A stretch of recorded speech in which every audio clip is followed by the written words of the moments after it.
American newspapers from the Northeast during the 1920s and 1930s published stories sensationalizing disputes between modernist and fundamentalist forces,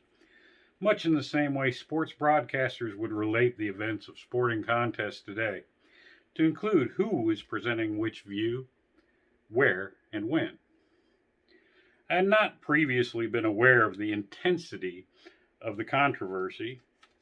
and after reviewing several representative articles, I found the dispute to be particularly bitter in the Presbyterian Church. The dispute seemed to occur in several phases, with articles in the 1920s setting the battle lines. One particular article from the Baltimore Sun titled "To Fight Liberals at Church Meeting," published May 17, 1925, stated, during the General Assembly of the Presbyterian Church of the nation, that assembly leaders admitted it will be the subject of greatest interest and that both sides make a determined effort to achieve victory.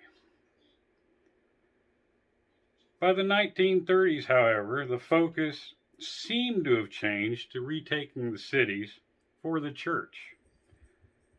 both sides feeling that they had underestimated the size and the backing of the other, and choosing to change focus rather than disrupting the church based on a June 4th, 1930 article in the New York Times, where they talked about how the church was seeking to increase income and build new compounds, which would include Sunday schools and new churches, etc. However, by July 1st of 1936, an article was published in the Baltimore Sun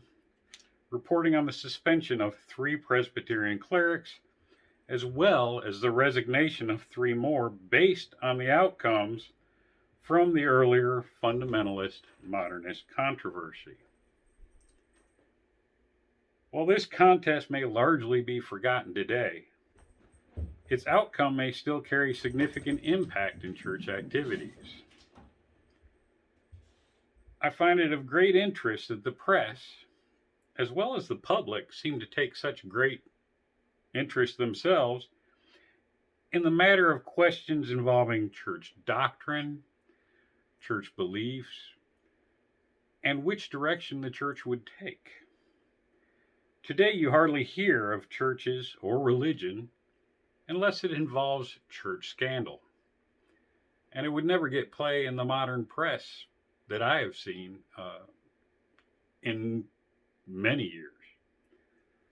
That's why I find the period to be actually rather interesting, despite the fact that I had not heard of it before. Thank you for listening to my presentation on the fundamentalist-modernist controversy.